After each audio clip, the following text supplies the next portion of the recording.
Welcome, welcome, welcome. We are back for another edition of the Pay Practitioners Panel. It's our fifth season doing this, and this time we are joined by another six exceptional compensation practitioners who I have with me here. So today we're going to be talking about pay compression and pay inversion. And as we get started, what I'd like to do is kind of go around the room real quickly and just do a brief introduction of everybody. My name is Justin Hampton. I'm the founder of CompTool, and I'll be moderating the conversation today with everybody. And what we'll do is I'll pick Jason, and then Jason, once you have finished introducing yourself, you can pick somebody else, and we'll jump into the conversation. All right. Yeah, Jason Smith, principal consultant at Gallagher, faculty member at World at Work. That's about it. I'm in South Carolina, so on to Nancy. Hi, I'm Nancy Romanishin. I'm Total Reward Strategy and Solutions at Syndio, and excited to be here. Ashley. Hi everyone, Ashley Coblin. I am Senior Manager of Global Programs, Compensation Programs at LyondellBasell. I am in the Houston area. I'm excited for this chat. Me too. I will pick Kat.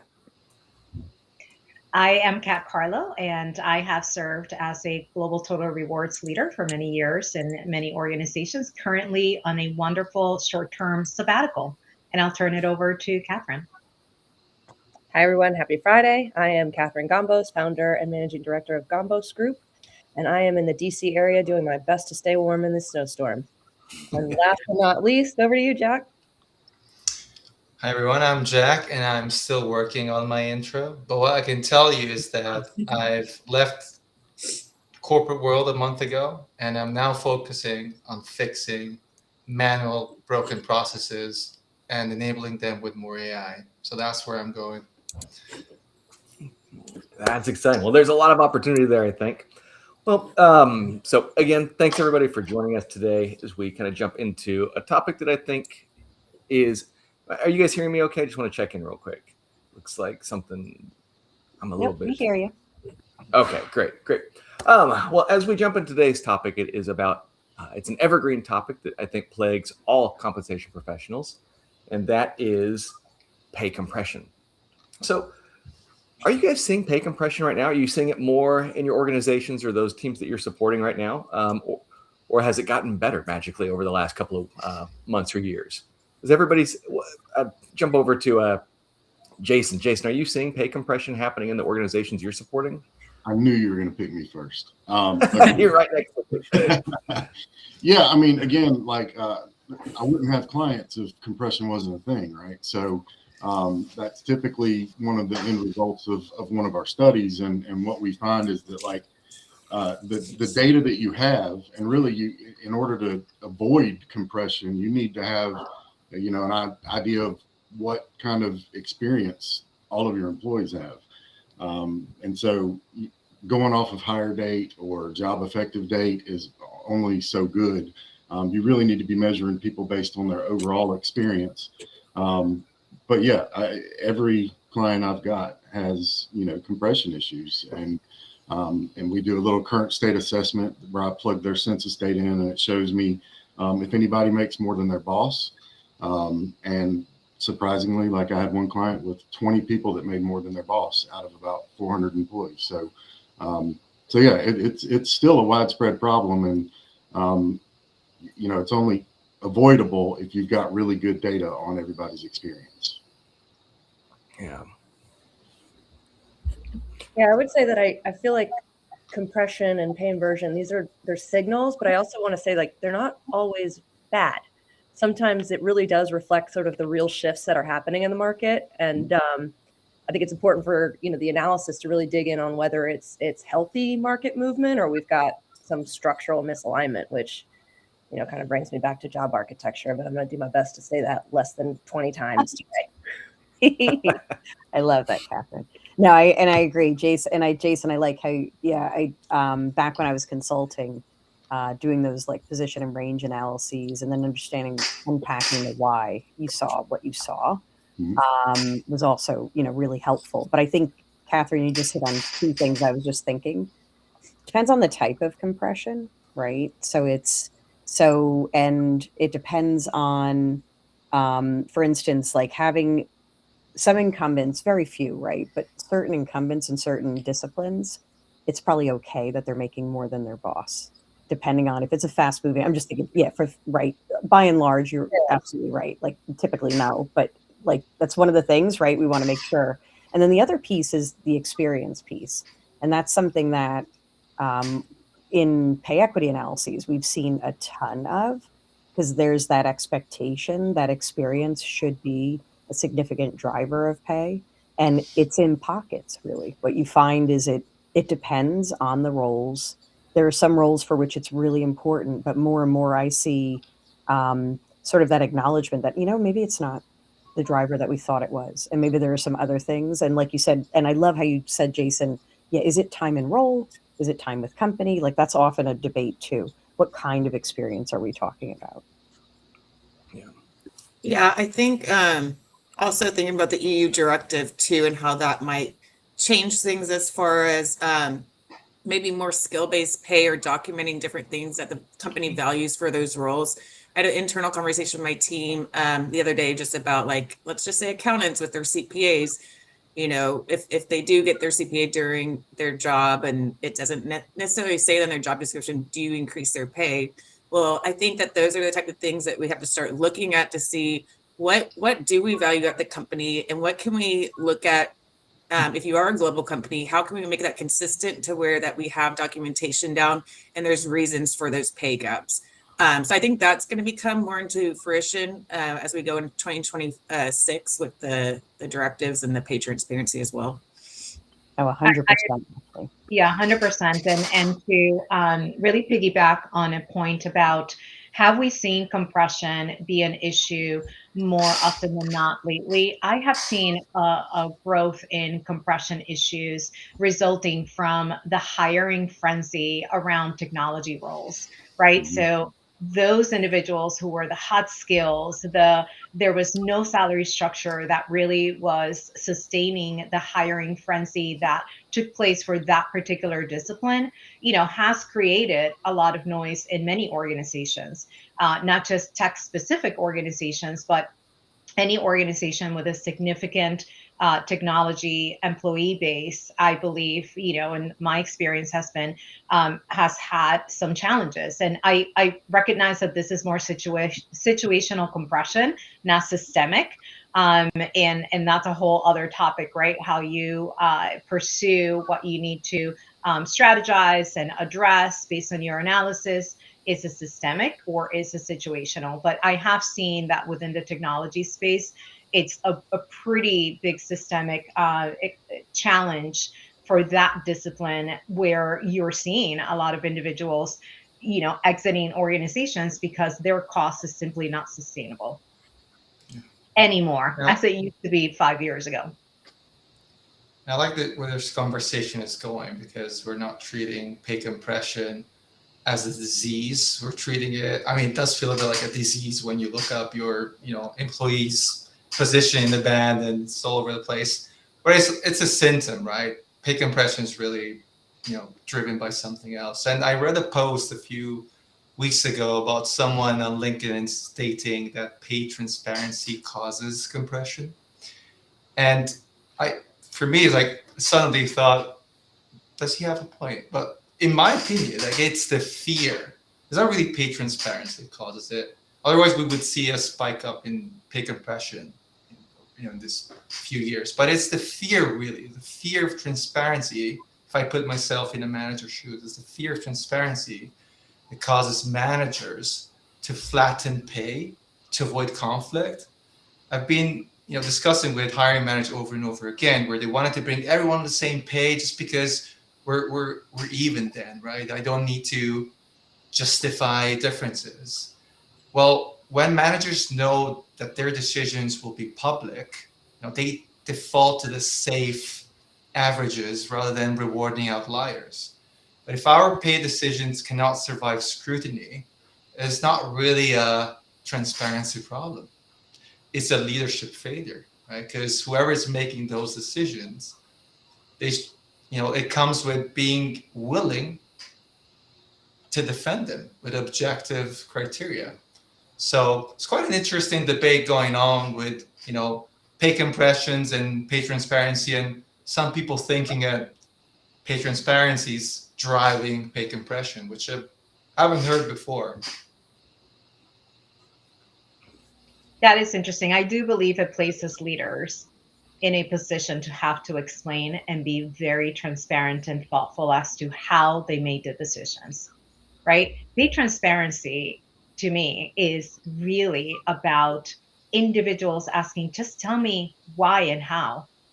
Why am I being paid this way? And how did you come about this decision? Whether it is on an annual basis, quarterly basis, whatever your compensation framework may be, they're asking for an explanation of how you've done this.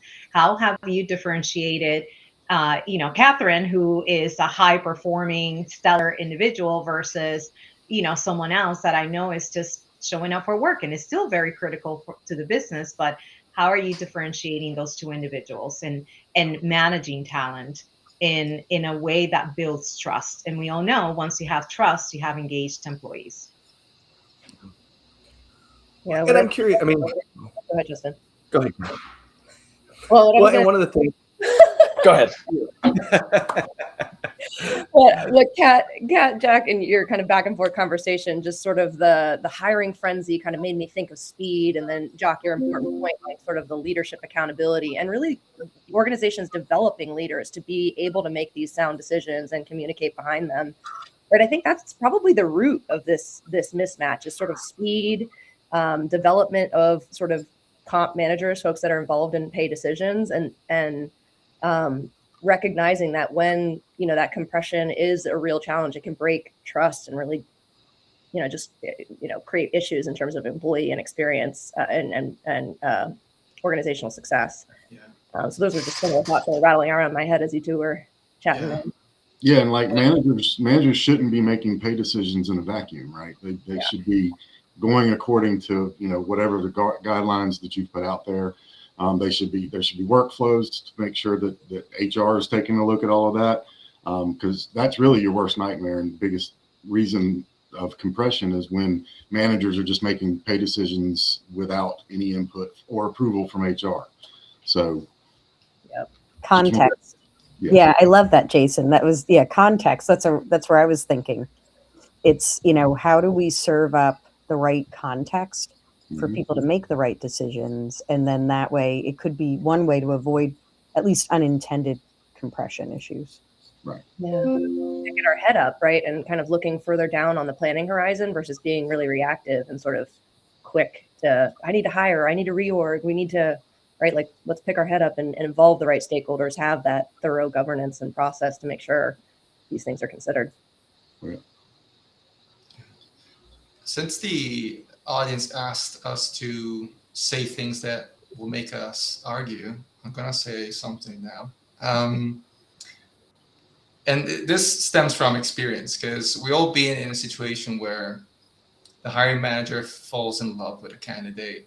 They want to bring them atop of the band. And suddenly, the way you pay individuals, doesn't matter anymore. Like you look at the leveling, you look at the performance rating, it's just the data's all over the place. And the manager comes up and says, "Oh, but don't worry. At the next merit cycle, we're gonna fix all of this." That's. And I've actually seen merit increases not solving compression, but actually accelerating it. I'm like, Jesus God, we wait 6 months for this, and now look at the output. And one could argue that annual increases, if there's it all boils down to the ratings, right? Because if the ratings act like compounded interest for bias, it's not that the hiring manager will suddenly stop, suddenly stop favoring that individual if they were so keen on bringing them on the top of the range. So I've seen situations where merit cycles are actually compounding the effect and increasing the gap over 5 years instead of reducing it. And at some point I thought, is this mathematically inevitable if we tie base to performance ratings? And that's the big debate here, I think, because at some point, after the diagnosis, right? What are the causes? We start thinking, right, what are the potential solutions, right?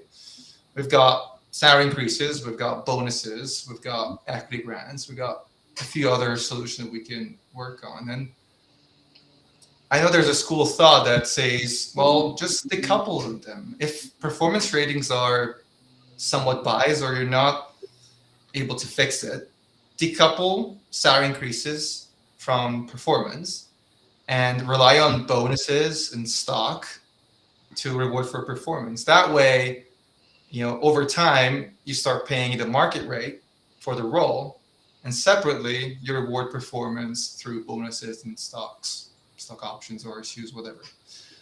And that is typically an argument that divides the compensation community into 2 or 3 groups, right? So curious to see, what you guys think about and which team you support. You're asking us our religion? Is that it? You're asking this religious question, Jack. All right. You want it to get spicy? Let's get spicy. No, because I'm definitely of the no more performance in base salary camp. Or at least it's got to be.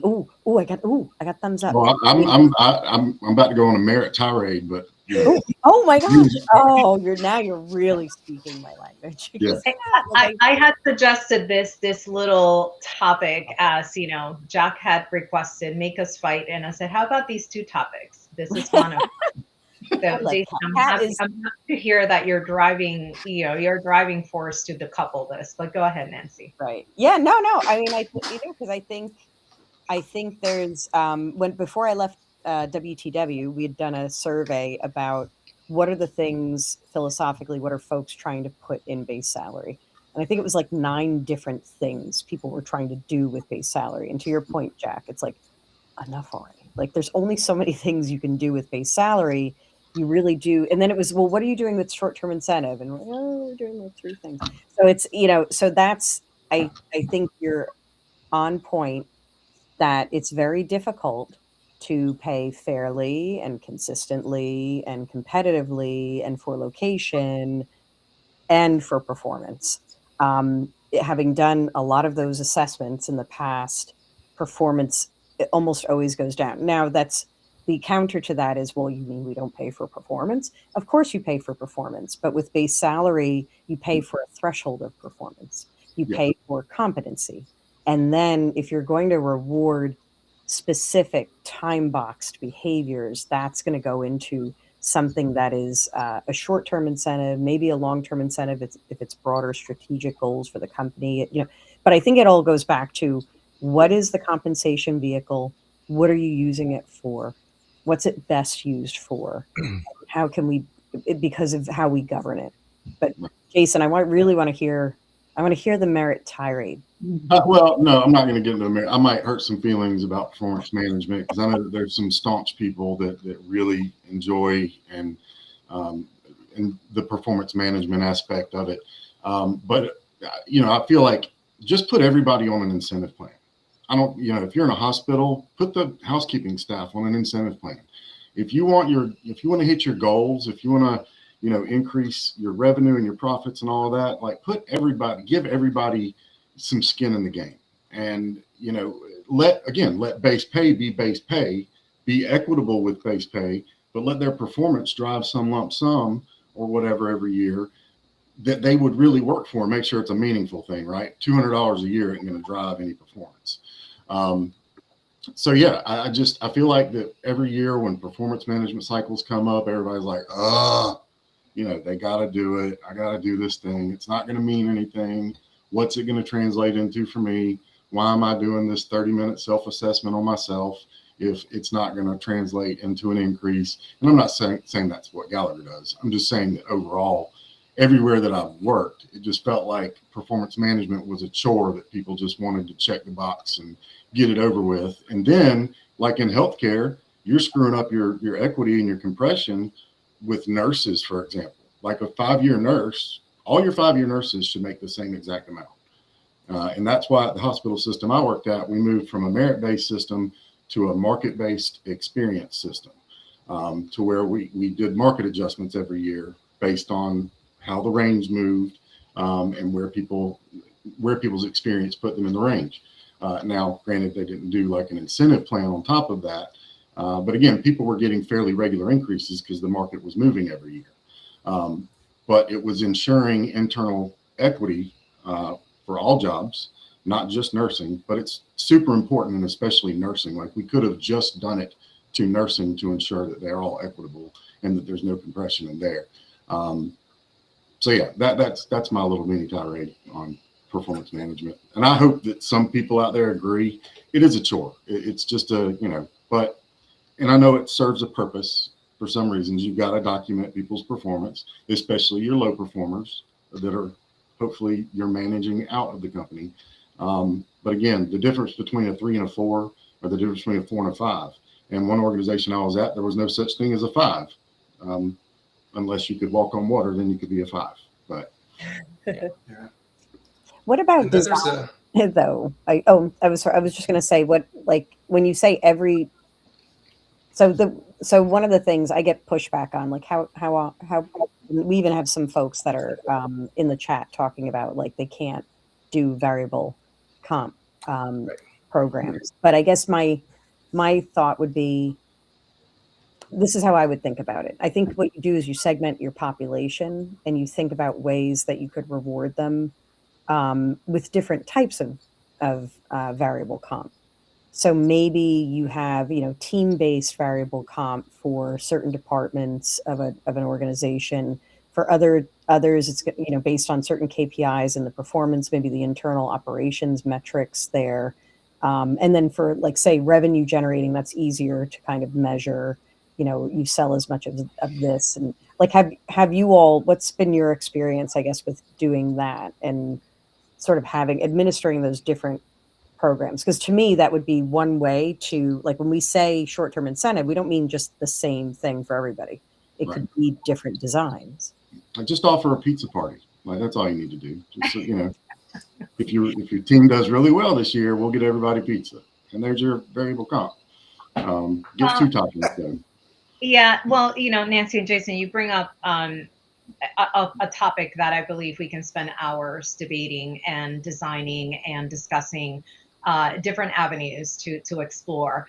Let me just say that I do believe that comp is constantly working within constraints that we did not design, right? So we are asked to design variable pay programs in different forms, sales incentives, you name it. We get super creative, especially if we have the luxury of immersing ourselves in the business to fully understand the businesses and what they're trying to attain.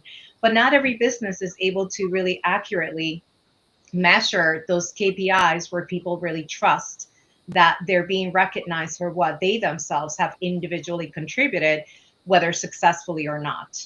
Right? It's an easier story to tell Catherine that she did something successfully, but it's a tougher story to tell Nancy she did not achieve those KPIs. If you're not fully confident and are able to defend how those KPIs are being measured throughout the organization as end result of X amount that you get at the end of the year or quarterly, however you've designed your variable pay. I don't want to digress from that excellent question or example, Jack, that you started this conversation with, on what happens when you have a hiring manager that falls in love with a candidate. We've had thousands of examples like this. And regardless of the speed, I would say that we have to encourage ourselves to take a step back and look at the impact of bringing someone into our organization that will have such an immense impact from a comp perspective. Look at their peers, look at their boss. And I'm more comfortable when someone is making more than their boss, because at the leadership level, usually those individuals, their total direct comp remuneration is completely different. So we're moving away from that base pay focus. And at least those leaders should understand that base pay is just the entry point for a leader. So they should really move away to look at base pay entirely as compared to someone they're bringing in an organization. But I would say that we have to encourage ourselves and talent acquisition and that hiring manager to take a step back to look at the impact and either ask for additional budget at that point in time to move other individuals who are starting with your top talent who will be negatively impacted by this person joining the organization. So how do you really secure that talent and not put them at risk by making this decision for bringing somebody to a higher and above everyone else? So I would say that taking a quick breather and demonstrating to that hiring manager the impact in a quick Excel file, a summary, just so that they have that information in their hands, it's really critical. But again, it's a budgetary decision. Can we afford to make adjustments for other individuals, especially your critical talent, as this person joins in? Because merit increases are not going to address that issue of someone making so much more money than others. So it's at that point of injection of that new person that we should take a breather and collaborate and be that true advisor and influencer before that person joins. But otherwise, on the merit topic, lots of thoughts there. I have seen organizations where they don't have an annual rating and compensation decisions are made based on other aspects. But at the end of the day, quite frankly, behind the scenes, behind closed doors, administratively, we are looking at a matrix, right? We are placing people based on criticality of talent, based on value to the business, etc. So there's some sort of a performance ranking, if you will, probably a terrible word to use, but we're also balancing budgets. So I have seen it being very successful, and those organizations are also successful in delivering constant periodic performance feedback and updates throughout the year. Because by the time most people get it at the end of the year, it's too late. You're reflecting back on something that you may have already addressed. So why would compensation reward that, right? Well, and I think that's one of the interesting things that we have seen from some of the commentary that we have in the chat. And I think we ran a poll recently asking what is the most effective way to reward someone's performance? And merit was not the overwhelming answer, but it seems like as comp professionals, that is the lever that we pull the most. One of the approaches that I've heard and we've kind of touched on today is, why doesn't everyone in the same job have the same rate of pay, irrespective of their experience, irrespective of their performance? And why don't we use other levers like spot bonuses, short-term incentive, or long-term incentives to differentiate the performance? It takes care of compression, takes care of pay equity considerations, and it rewards performance and not setting, it rewards past performance without creating an expectation of future performance. Why do you think we haven't seen that really take off? I've never seen an organization that has one rate of pay for everybody in the same role. I haven't seen it, but what I see is everyone kind of talks about, well, that would solve a lot of our problems. Ashley, I'm curious. I mean, any thoughts on why you might? Oh, are you frozen? Are you here? Is Ashley even here? Ashley was. I think she needs to be admitted back. Oh, sorry. She's been monitoring behind the scenes. Oh, well, internet issues. We're having technical difficulties. Please stop. Okay, let's. And now Nancy's gone. Okay. Nancy. Bye, Nancy. But to your point, Justin, I'm not sure that you can really solve it by giving everybody the same increase, right? Especially in an age that we have moved so far and beyond pay for performance. So that is in everyone's mindset, I believe, that pay for performance, especially in the, and not to be so US centric, but people want to be individually recognized, and pay for performance is one of those ways. I'm not sure that the end goal is to have parity.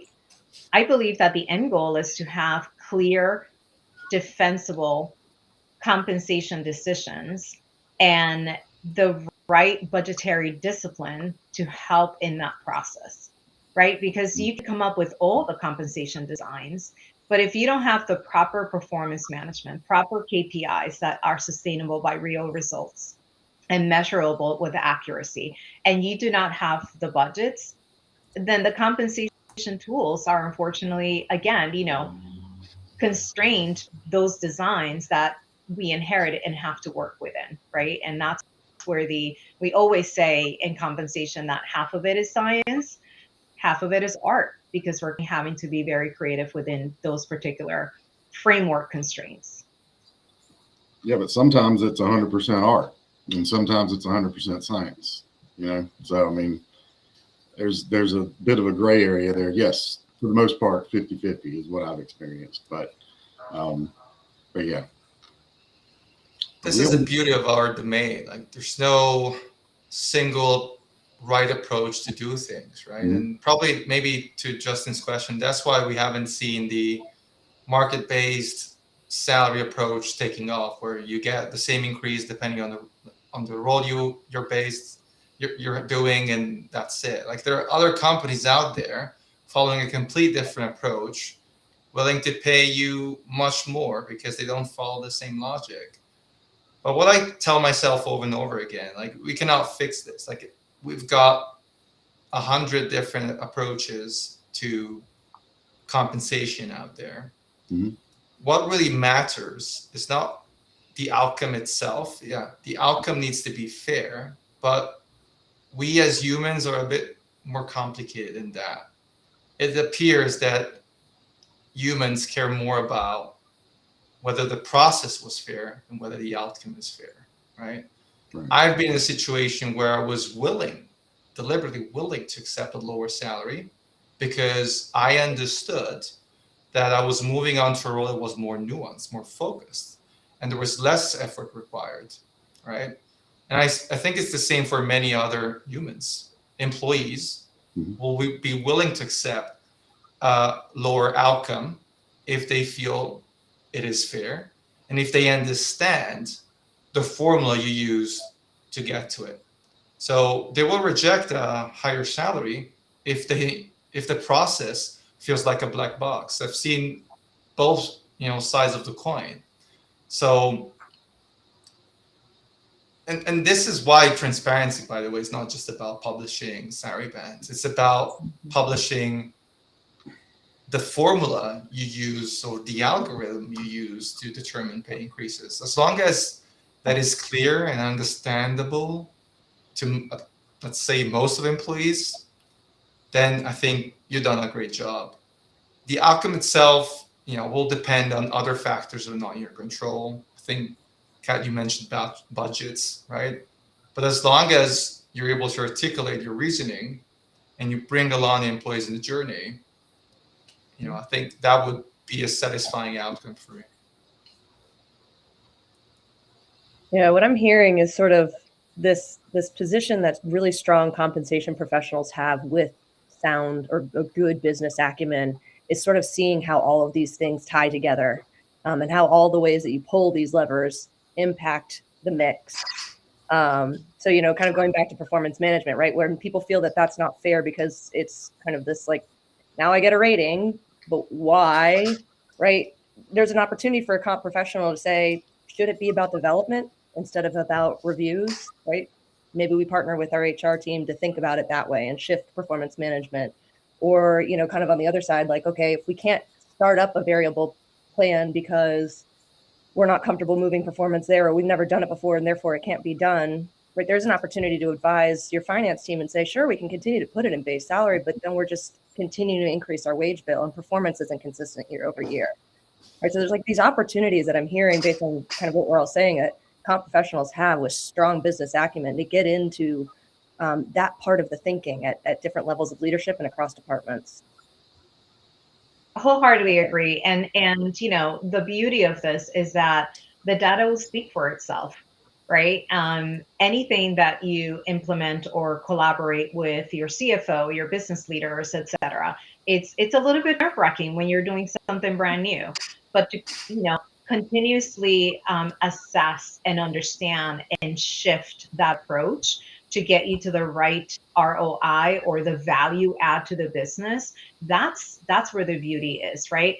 Are people more engaged because you've shifted the behavior with this, base pay increase or, the variable component? I am a believer of variable components because it is direct impact to your margin, right? You don't get it until there is success.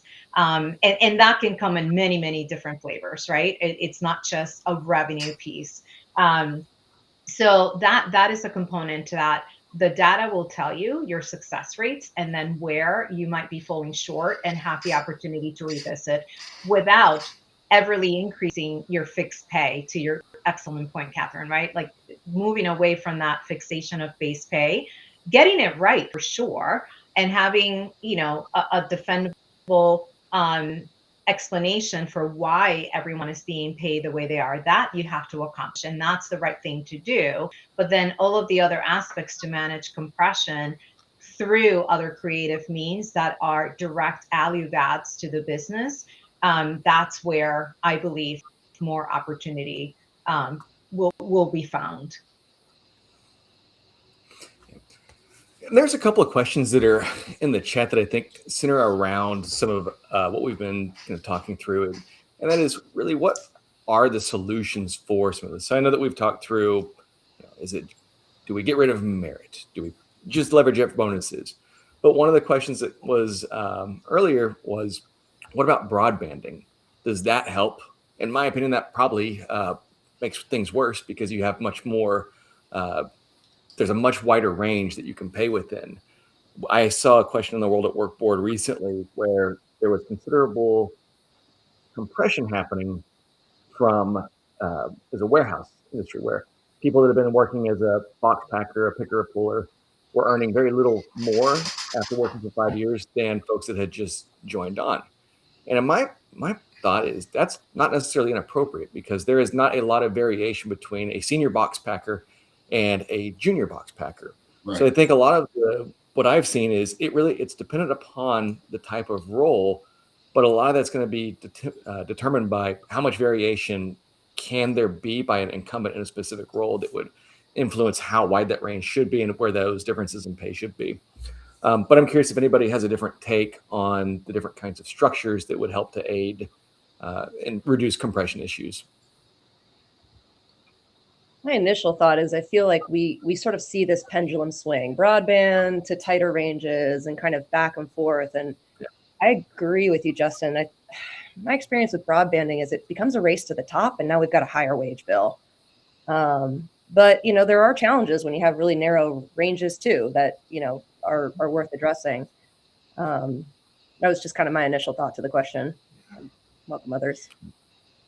I've seen companies going from narrow bands to broader bands to scrapping bands completely and then reinstating bands. Like, it's a rabbit hole. Like they figure out year by year, oh gosh, we thought this would work and it doesn't. And that's where you lose trust in front of employees, like totally, right? I think there's just maybe one situation, one scenario where broadbanding could work, and it's for executive positions, just because they're so nuanced. Like, you might work for a company that has a way to level jobs that is quite, systematic, but not very granular. So let's say they don't do job evaluation, don't have a point-based system, they have broad-based level definition. So you might have executives mapped to the same level, but with very different remit. You might have like a general manager of Americas generating $2 billion in revenue, and then you might have your chief legal officer, like complete different positions, right? And they come with a completely different bags of experience, and impact and complexity. So for roles, like in a situation where, yes, you have broad-based leveling, for the executives, I would see a case for broad-based bands, but for the opposite situation, like entry-level roles where you're essentially doing the same, like very comparable job, you're a graduate, you're doing analysis on maybe a marketing plan, it becomes quite dangerous, right? Because it would allow you as a hiring manager or a manager to differentiate pay based on, some factors that are not necessarily quantifiable and defensible. That's right. Yeah, I'm not a fan. Sorry. Yeah, and I'm not a fan of broadbanding. Like, I remember when it was first a big buzzword back in, I'm aging myself here, back in the mid 2000s, right? I was going to say the late 1900s, but I wasn't doing comp back then. because I'm not that old. But yeah, I've never, I've had some clients say, yeah, we'd like to see what a broadband approach would look like for a pay structure. And I'm like, no, you don't.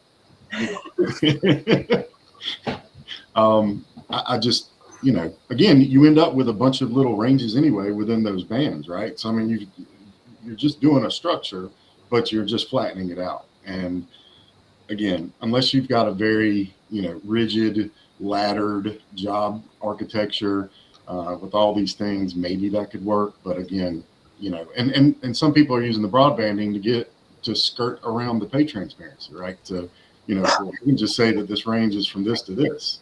And it's 100% wide.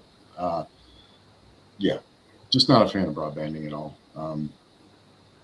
Yeah, and those who are fans of broadbanding, it's interesting to hear how they think about it and how they felt a sense of complete freedom to work within those very, broad bands. I was having a discussion with someone where I was sharing, how in my previous organization, we built all of these wonderful salary structures. We looked at, job profiles, and our talent acquisition team could literally go into each level and really understand by country what that market pay level should be for that specific profile. So, we have several salary structures that really differ from one country to the next, and job profiles, et cetera. And this person shared with me that in her experience, a company with 100,000 employees had one salary structure in place globally. And that for me stopped me in my tracks, because how can you possibly, right, reflect all the appropriate market pay levels with all of the different jobs that that particular company has? So, do you want clarity? Do you want people to trust? Or do you want to just throw something out there so incredibly broad that, yes, it gives you freedom, but your employees are not trusting how you're managing and assessing them and developing them, because how can you possibly plan their career path with something so broad? So quite a few concerns from that perspective. And to know that the level of accessibility that all of us have on pay levels out there, there's just so much data out there that never existed. How are you then managing when people challenge you, how you're making those decisions internally? So that's the other issue. Yeah, that's great to have the right salary structure, whatever works for your business. But at the end of the day is, how are you addressing the challenge that you have at hand when people are coming in with pages of proof of what else is happening externally and how they see their positions being valued by several platforms. Welcome back, Ashlyn and Nancy. I've been backstage listening to all the good conversations. I think one thing that I was reading an article the other day, and it said something that kind of resonated. It's not, we need to set expectation for progress, not perfection. And so whether it's broadband or whatever works for your company, some companies, when they first implement their salary structures and new compensation philosophy and following that, you have your outliers. You might think it's necessary to do broadband that year and kind of progress your way into what you ideally want to be at. So that comforts me a little bit, just knowing, we're not going to be perfect. There's macroeconomic things that we are going to have to adapt to and change to. But as long as we are communicating our progress, making it clear to our employees that this is something that, is on our mind, that we are aware of, I think that's what the important piece is too. I love that. Just in life in general, right? There's no perfection. We're all in progress. I use that with job architecture a lot too. So I'm trying not to talk about job architecture, but that's another one. That will be a future one. Yeah. Right. Wait, what were we talking about? Is this about compression? Okay, just making sure. Let's see. Yeah, and I do see in the comments that a lot of folks are not able to offer short-term incentive, and that's right. That's just one element. But compression, at the end of the day, most people focus on base pay. And that is where the bulk of your work is really going to demand your attention. And I do believe that a lot of what we're stating here in terms of, conducting that deep analysis. I don't believe that comp is a once a year process. If companies are relying on comp once a year, not engaging the power of what this discipline can do for your business and for your talent management. It should be an ongoing analysis. Your comp team, no matter how large or small it is, should have in its discipline a periodic compression analysis, a pay equity analysis. I mean, these are a lot of the things that your comp teams, as busy as they are just engaged throughout the entire year because you're aligned to the quarterly accruals of your finance team. You're aligned to your other compliance you need to tend to throughout the year. But to me, a way to really manage that compression, if your only opportunity to focus on base pay, is to continuously analyze and understand, is it systemic or is it situational? Is it just a small grouping of individuals or single individuals who are causing the noise? Or is it, systemic? Is it the whole organization? Because once it is the whole organization, it might just need to be budgeted for. The discussions are very different. It is a lot more costly, and the levers that you will need to pull will be, there are a number of levers that you will need to pull, including managing the number of individuals that you have, potentially promoting some other individuals. There's a whole talent management discussion that may come into play. But I would just encourage, if base pay is the only that you have to play with, to really go through that analysis and really demonstrate the value of addressing some of those concerns. Because you're either going to demotivate those individuals or they're going to leave your organization. And you definitely don't want, first and foremost, your top critical individuals to leave that organization because of something that could be addressed. One of the questions that I've faced, I'm so sorry for the technical issues today. One of the issues that I have faced in my past was, how do you prioritize when there is compression and there's several people, but there's only a finite amount of budget? How do you address and prioritize that budget for those individuals that may be impacted? Let me let Catherine back in.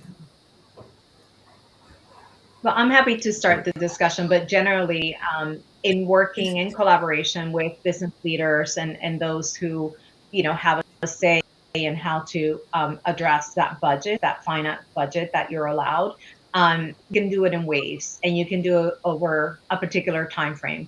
Short term, long term. I think we lost our host, so I'll keep going. But generally, in tier one, most companies will look at critical compression, high performers, critical roles, managers who are paid below particular individuals, etc.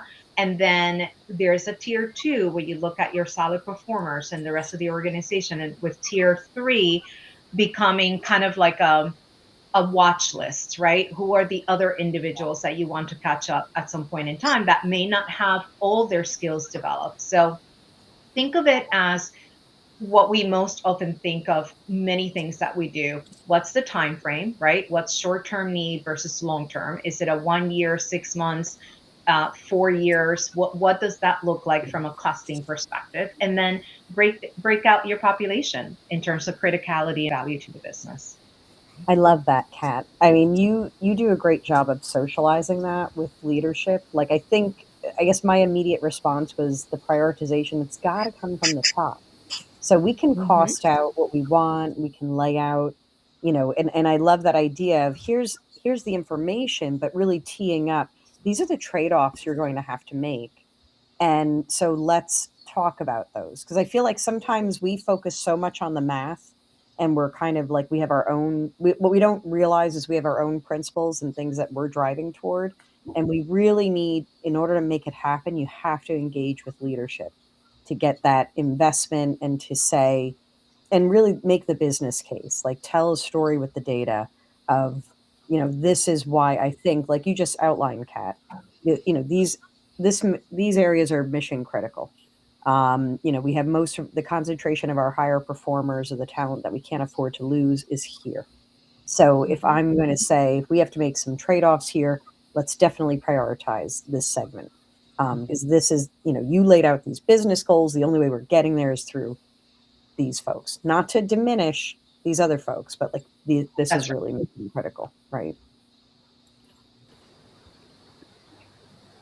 We're seeing folks do that too with pay transparency overall.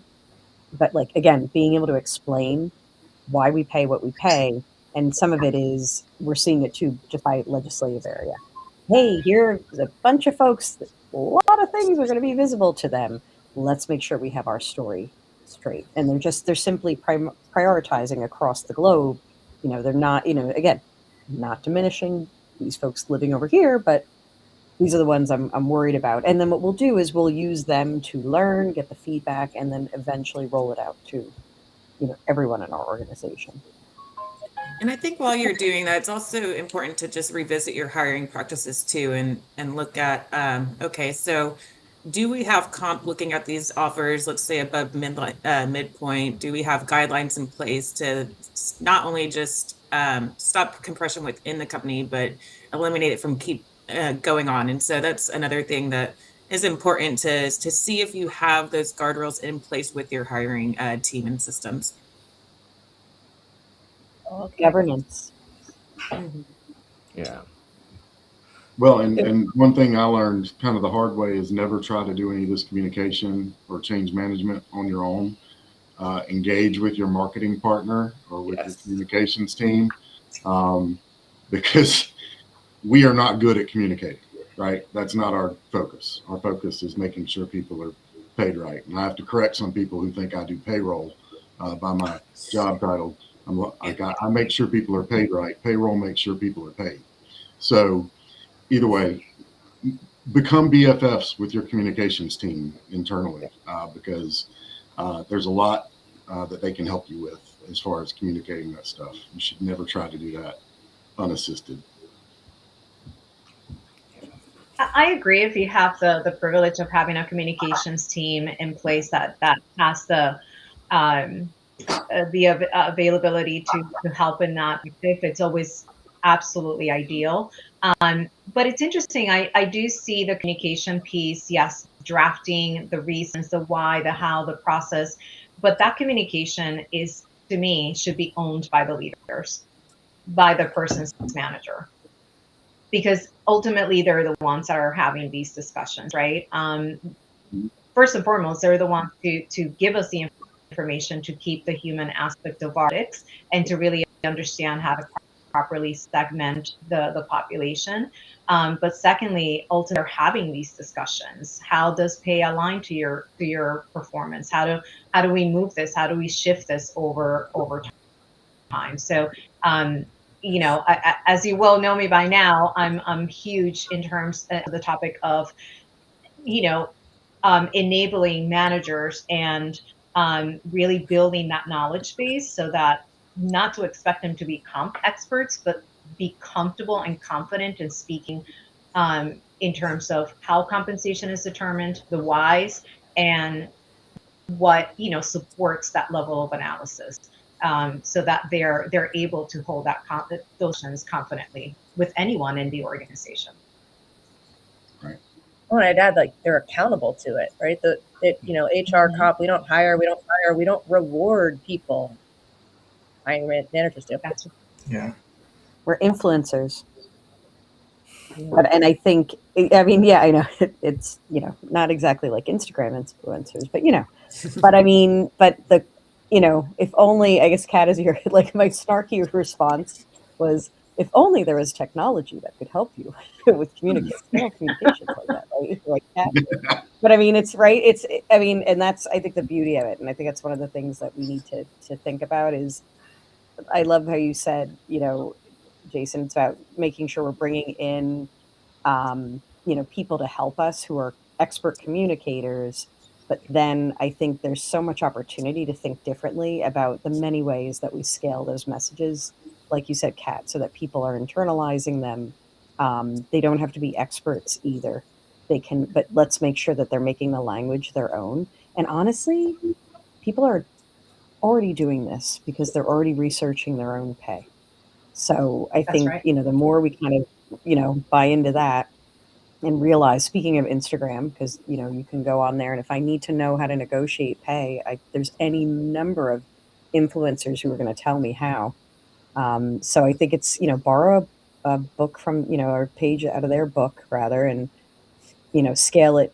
Think about different ways you can. Like I know I play around with a custom GPT that I created for communication and for training, and I just had it yesterday explain what are the things, what are the responsibilities of total rewards, but pretend you're explaining it to a group of 10-year-olds, and you use the analogy of Minecraft.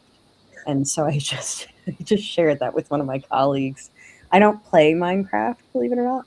So I'm like, I don't know, you're gonna have to check me on this whether this is accurate. But it was actually, I mean, it was enlightening to kind of see how it did that. And it was, again, it's just sort of thinking of different ways of communicating. I think we just have a lot of opportunities to get better at that. Maybe a custom GPT is what we need to equip managers with to foster more education, right? Because I've often been told you expect too much of our managers. Like, right. Well, in fairness, yes, they have a day job to do. Pay and performance compensation is just a tiny drop in the ocean. But here's why I think these are really exciting times, because we haven't mentioned AI in 58 minutes. So I'm going to break the rule in the title. But where AI can come to support us is precisely to provide some form of custom GPT that Nancy has that is personalized to every single manager situation based on their team situation. An AI that knows people's performance and pay history, knows what has happened during the cycle, what happened during the year, and that can provide quick answers to common or frequent questions based on probability that the manager might receive. If we equip managers with something like this, I think the barriers to manager enablement will drastically come down. And that's why I'm excited to see these sort of solutions coming to market, and not just on the buyer side, but also on the build side. I've heard of few people just like me that are playing with cloud code and building proof of concept apps. So really exciting times. And the moment we provide more manager enablement through technology enablement, the less we're going to be seen as too dreamy or too just having expectations that are too high when it comes to manager education. Wholeheartedly agree, Zach. Yep. Well, great. Well, with that, we are at the top of the hour. That went fast. Again, apologies for any technical issues that we have today. It made it feel a little bit longer than it probably was, but it ended up feeling fast at the end. So we will be back in about 2 weeks. Well, exactly 2 weeks for the next Pay Practitioners panel. We will post the topic sometime during the week of, what would that be? I guess February 7th or so. So that we typically post the topic the early part of the week where the Pay Practitioners panels are. But mark your calendars. They are every other Friday at 12 o'clock Eastern, 9 o'clock Pacific, with this great group of folks. And we'll be waiting to see you guys in about 2 weeks. So thanks again for your time, everybody. Looking forward to connecting 2 weeks from now. Thanks, you.